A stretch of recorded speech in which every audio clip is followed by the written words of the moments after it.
The Justin Robert Young program brought to you as always by everybody who supports us at payjurydaily.com.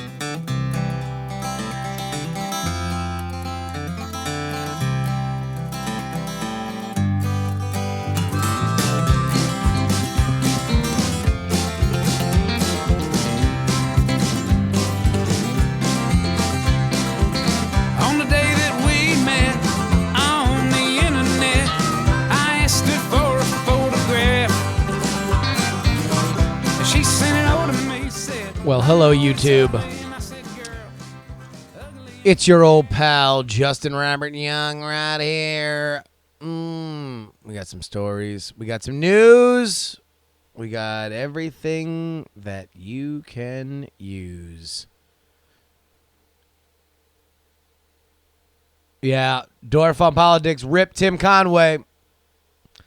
Rip to a legend, man. I don't know if I ever saw an actual Dwarf video, but I certainly saw every fucking commercial they had for him. I never really understood exactly where the target demo was, but based on how they were portraying those videos, somebody had to find that shit hilarious. Because that motherfucker got into everything Dwarf did. Dwarf on Golf. Dwarf on Golf might be the most dad-ass dad shit it's ever dadded, right? Like, it seemed like dad humor. Golf is a dad thing. It's just very dad.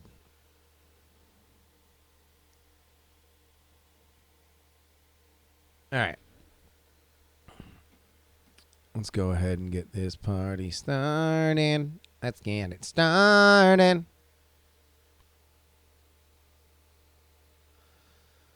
And 3, 2, 1.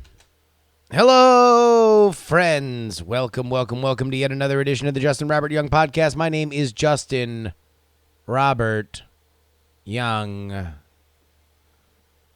Guys, the time ticks ever closer that I will be fleeing the greatest country in the world, the United States of America. I'll be leaving on a jet plane from San Francisco International Airport, as I have many times, both domestic and abroad. But as I broke on Twitter yesterday, I don't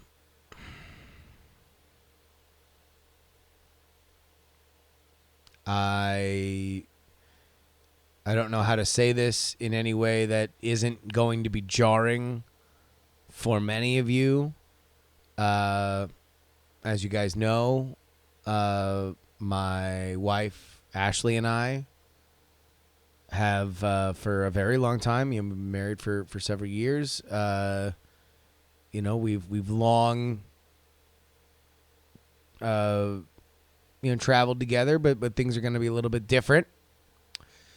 And that is, this time when we travel, we're not going to be going to the United Club. We're not going to be going to the United Club. No. We have been going to the United Club for 6 years now. 6 years. And as of last night, for our trip out of the country, we will not be crossing those lines. I will not be scanning my app. I will not be sidling up to the bar in either the new wing of Terminal 3 or the old location. We will not be getting our mimosas there. No, it's a big break. The United Club has been a part of my travel experience for a very long time. I highly recommend that anybody who travels more than 4 times a year thinks about investing in it. I want to thank everybody who was so nice on Twitter last night. This is obviously a big moment for me. We talked about it a lot on this podcast as I made the decision to become non-monogamous with United Airlines. Well, that also meant that it didn't make sense to have a United Airlines specific credit card. because there's a lot of credit cards now that are there for travel specifically. So if I wanted to apply those miles, the free miles to other airlines, I had to have one that wasn't just United. And also if I'm flying more out of Oakland like I did down to Austin. And that was just the move that had to happen. So yes, the United Club is no more. And I will raise a toast. I will think about all the good times I had in the United Club, all the layovers, all the canceled flights, all the times that I skipped gigantic lines when other people had other security problems or they had to make sure that they rescheduled their flight. I just buggered off to the United Club and talked to a lady that had nobody in front of her. All the times that I got off flights and I poured myself a to-go cup of minestrone, waited for my bags in style. All the work I got done. Yes, I will think of all that as I toast the United Club. From the Centurion Club, the American Express cardholder specific club for which I am now a member, because there is no way I'm going back. I can't go back. It's absolutely impossible. There's no way that I am going to a world where I can go to the airport and not be somewhere with something in my favor. I need it, friends. I need it.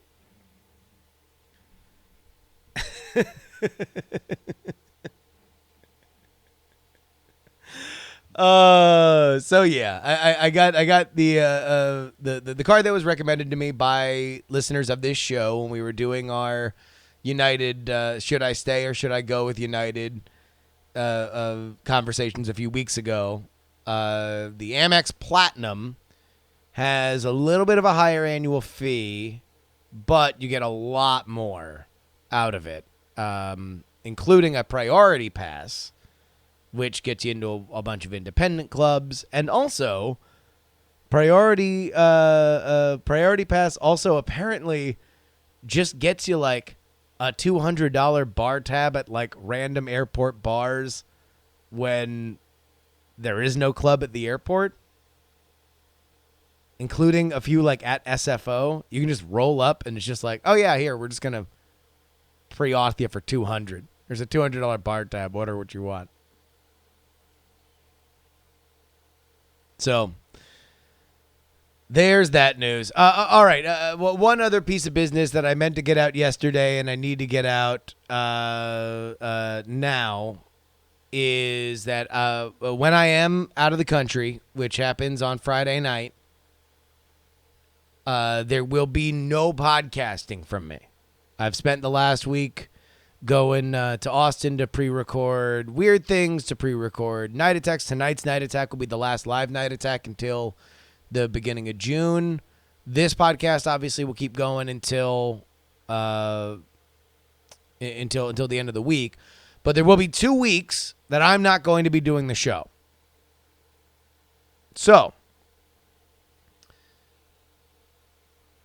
here is what is going to happen. Actually, I'm going to redo that. I got caught up with the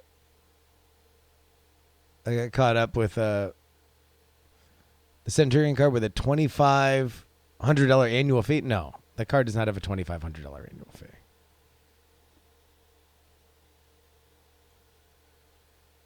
At least I don't think so. I thought it was around like 500.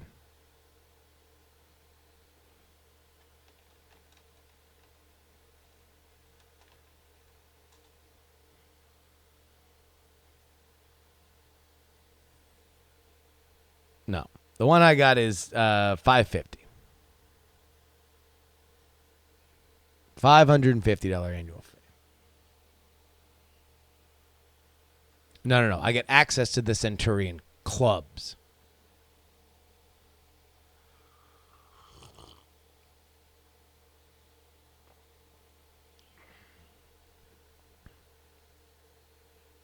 Yeah, the Centurion card might be. Is that the black card? Or the black card is. Yeah, that's the black card. Yes, I did not get the fucking Amex black card. No.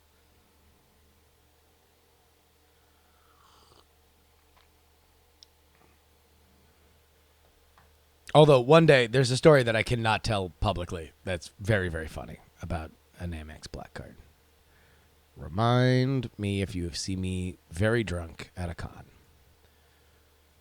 Obviously, we'll keep going until the end of the week, but there will be 2 weeks that I'm not going to be doing the show.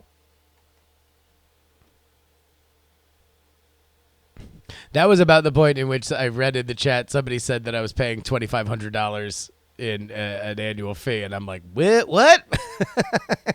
We might need to backstroke on out.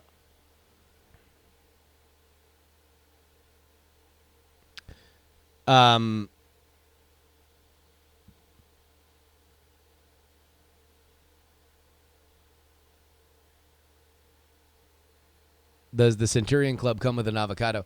All right, so here's the big benefit of the Centurion Club.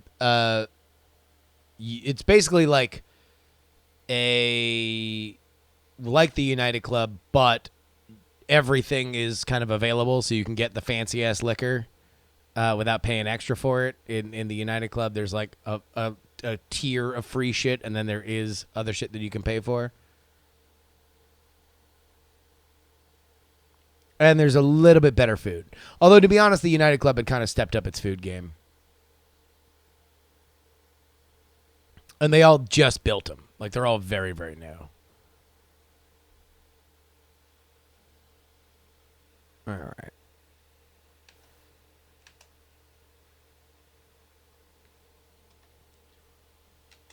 So here's what's going to happen. For 2 weeks, this show will be a little bit different.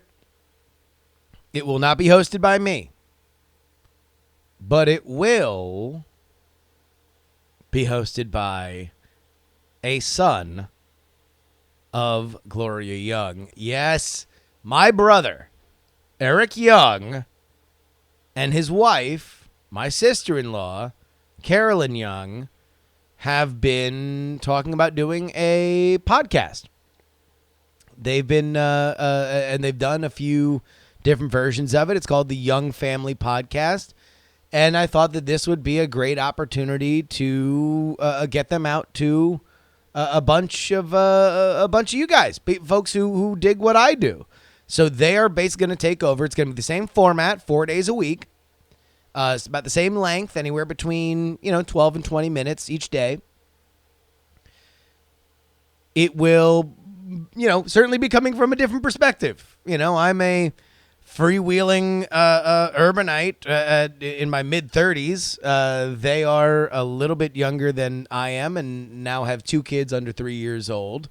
So they are going to have met different life experiences, although, maybe they're more or less like yours, so it'll be a fun little change of pace. But here's what I need from you guys. I need for you guys to go ahead and write in whatever you want to jurydaily@gmail.com, jurydaily@gmail.com. And all bets are off, man. You can ask anything. Ask embarrassing stories about me growing up. Ask about raising kids, tips about raising kids. They are awesome. I think you guys are really, really, really, really going to like it. And hopefully by the end of it, everybody who's listening to this then also goes and subscribes to the Young Family Podcast. Can we ask what ethnicity you are? Yeah, maybe. I mean, I don't know if he's if he's down with the kayfabe like I am. They are indeed Floridians. They live in Orlando. Von Huntington, what could be more embarrassing than what you've already told? Really, the only answer to that is things that I've forgotten. And of that, Eric's probably the only person who's going to remember. So go ahead and send in your emails, jurydaily@gmail.com. Again, jurydaily@gmail.com. Enough of that. Let's get to the news.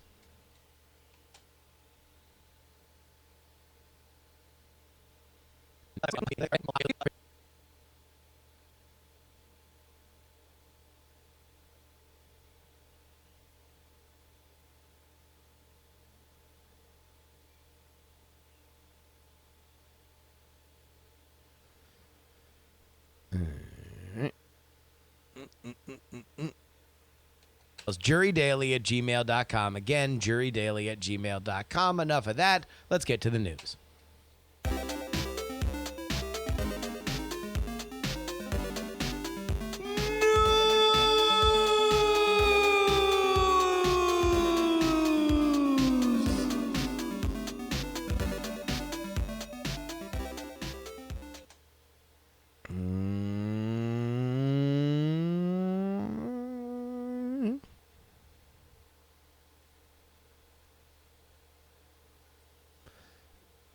Every once in a while, and I'm sure this has happened, but you see a story or you hear about something, and the only thing that you can think about is, oh my God, I've thought about this since I was a kid or in school or something like that, right?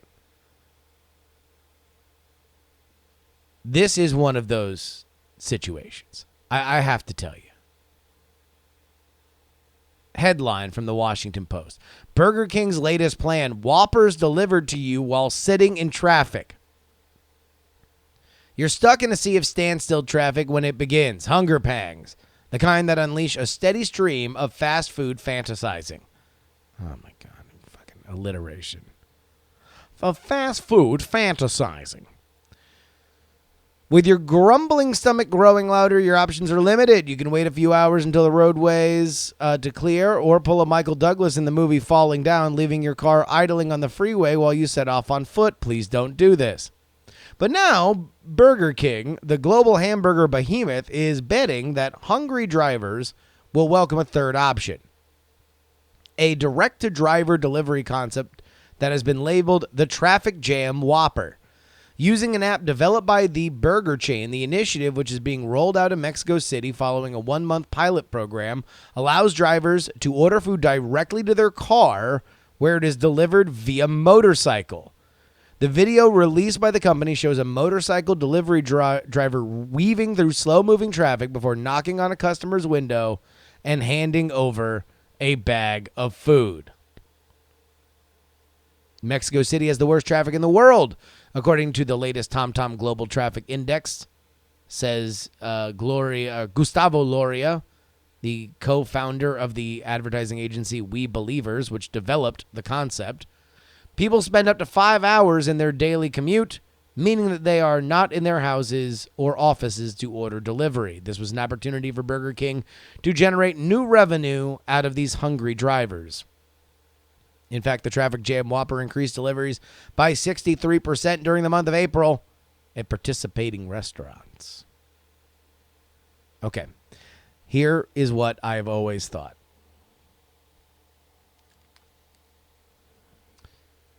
When I was on road trips as a kid, I had a vision, all right?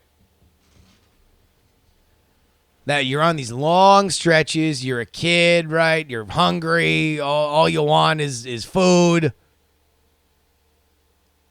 That there would be a big old, like I would think of it as kind of like ice cream man sized truck, right? And the payment was always fuzzy to me, but now it would be very easy with an app. But you'd pay for food, and then you just roll down your window, and you'd have like a big PVC pipe tube that would just kind of stick into your window, and they would just slide down, whatever, like the burgers and fries. Just go boom, boom, boom. I have no idea why this has never taken off.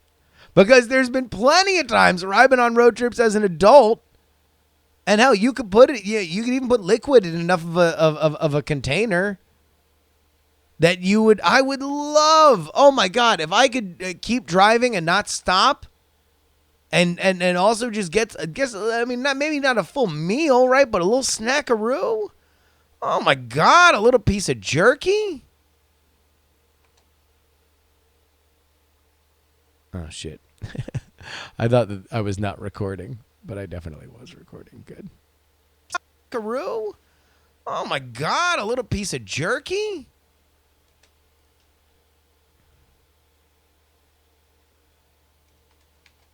I mean, dare to dream with these latest revelations. Nugs? Are you telling me nugs are possible? Now, the only difference is that I never thought about this as a traffic jam thing, right? Because when you're a kid, you don't really think about traffic jams. But road trips. Has nobody else had this thought? Somebody else has to have thought of this. Somebody has to be doing. Now, you would have to match speed. That was always one of my. Well, one of the things. You'd have to make sure that you were going about the same speed. But I kind of feel like that's, I guess it would be unsafe if somebody deliberately tried to like slam on the brakes and you would like shatter your tube. But then again, you could always just try to, maybe be fun. It'd be like a fun thing. Man, if you were a kid and all of a sudden you're like, Dad, the burger truck is here. And then next thing you know, there's like, it's like a big party on like the burger truck. They're like, yo, bros, we're cooking burgers. And then, maybe there's no tube in this one, but there's like a guy who like can definitely just like sidearm a fucking burger, like right into your car window. And it's like, any burgers that don't make it into your car are free, bro. Slinging these burger patties, dog. Fuck. Oh, my God. Can you imagine the sidearm action? This shit would be like John Smoltz. Bah! And then I just, like, catch this fucking burger and I eat it. God, I'm just thinking this. Why isn't anyone doing this? Email me with answers. Speaking of emails.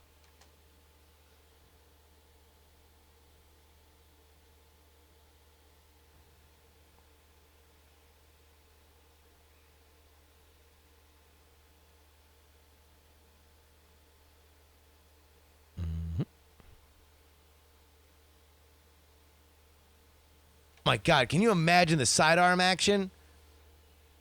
This shit would be like John Smoltz. Bah! And then I just like catch this fucking burger and I eat it. God, I'm just thinking this. Why isn't anyone doing this? Email me with answers. Speaking of emails.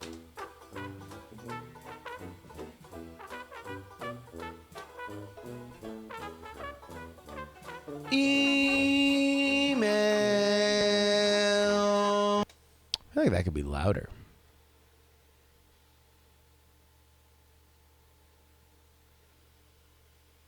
Isn't anyone doing this? Email me with answers. Speaking of emails.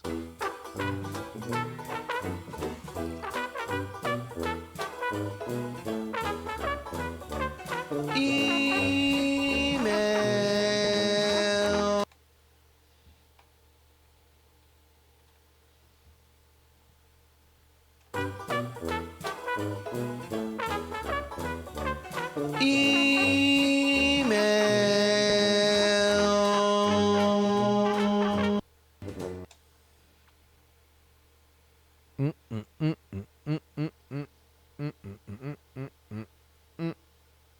All right.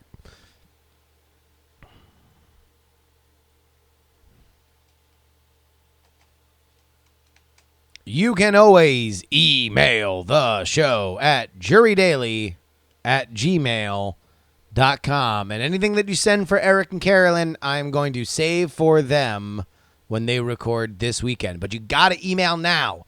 If you want to be on the show next week, they're not going to be answering emails as they go because they're going to batch all their episodes this weekend because, they've got 2 kids under 3 and they both work. So, and also, by the way, please, somebody needs to email them and just say, how much of a piece of shit is your brother that he gets to traipse off to fucking Italy? Well, not only do you have 2 kids, you're the only one furthering the goddamn genetic line, but also he needs you to do his fucking job for him, right? Somebody ask them that if they are aware that I'm just a total piece of human garbage. Okay. Windwalker writes, you have done a lot about Game of Thrones recently, and I've really enjoyed the episodes. I have not watched the latest season, so I'm a little out of touch. I'll watch once the last episode is aired. My thoughts have always been the same. George R.R. Martin is not a great author, and the deaths throughout the series have been added for shock value. If he is asked about when the next book is going to be released, his standard answer is, if anybody asks me again, I'll kill another Stark. The TV series has been great. It's well put together, and it brought fantasy to a mass audience. Season 6 onward was based on George R.R. Martin ideas, as he had not finished the books. I think what I'm trying to point out is that no one has it right. If George R.R. Martin does not even know what he was talking about, how can a fan theory know where it's going? Here's all I'll say.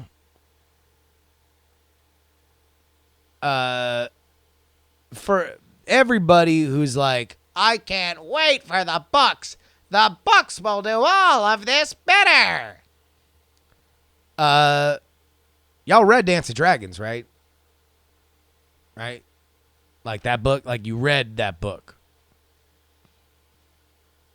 What was the coolest thing that happened in Dance of Dragons? I'm just for the book readers. All right, what's a cool, awesome thing that happened? It's like, 600 pages, 700 pages, that book? Yeah.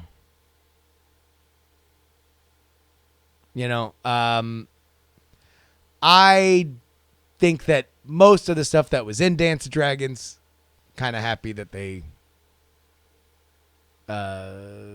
left out. I did not need to see a 3-episode arc of Peter Dinklage learning how to somersault. That's all I'm saying. All right. That about wraps it up for us today. I would like to thank our producers, Bill, Dustin, BioCal, Robert H., Brian C., M., Trey the Melodica Man, Adam, and middle-aged Mike, as well as Harry Lee Smith.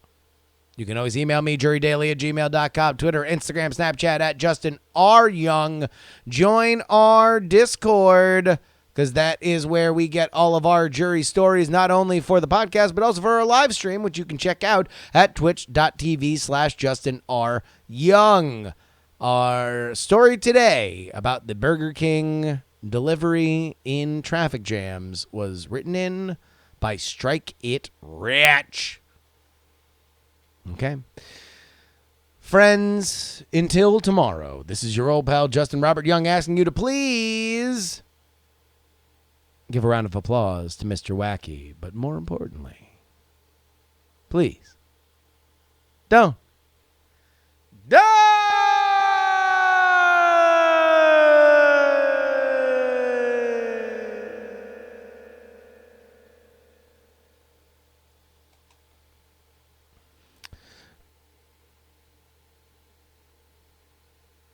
Oh, you mean that whole stupid subplot of the guy on the boat who might possibly be the son of somebody? Yeah, Fagon.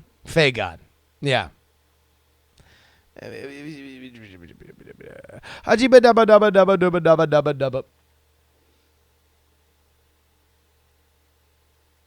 Yeah, miss me with that shit.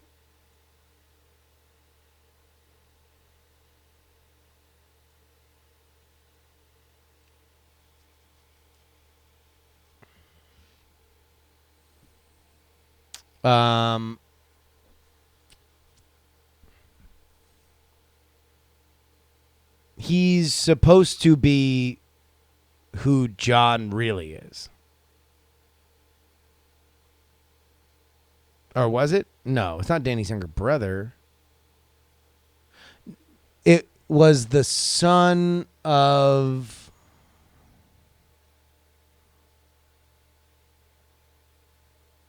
It was the Sand one, right? The Sand, the Targaryen that had fucked around with the Dornish. God damn it.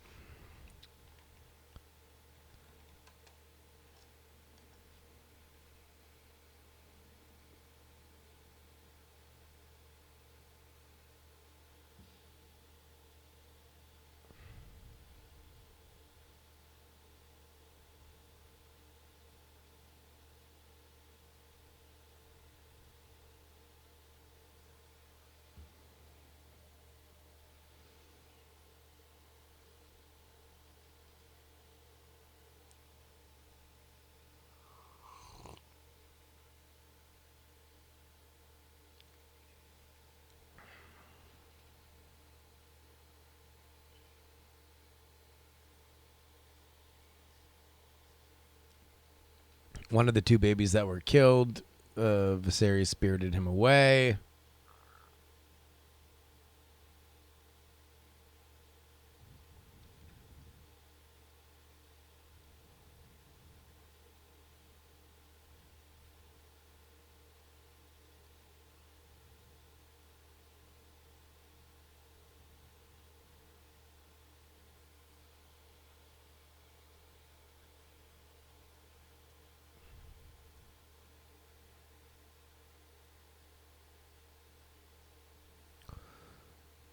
Okay, so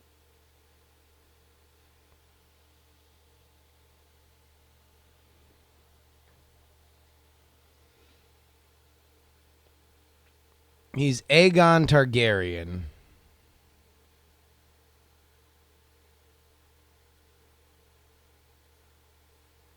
News alert. King's Landing takes advice of popular podcast too far. Okay. Also, that'll be it for YouTube.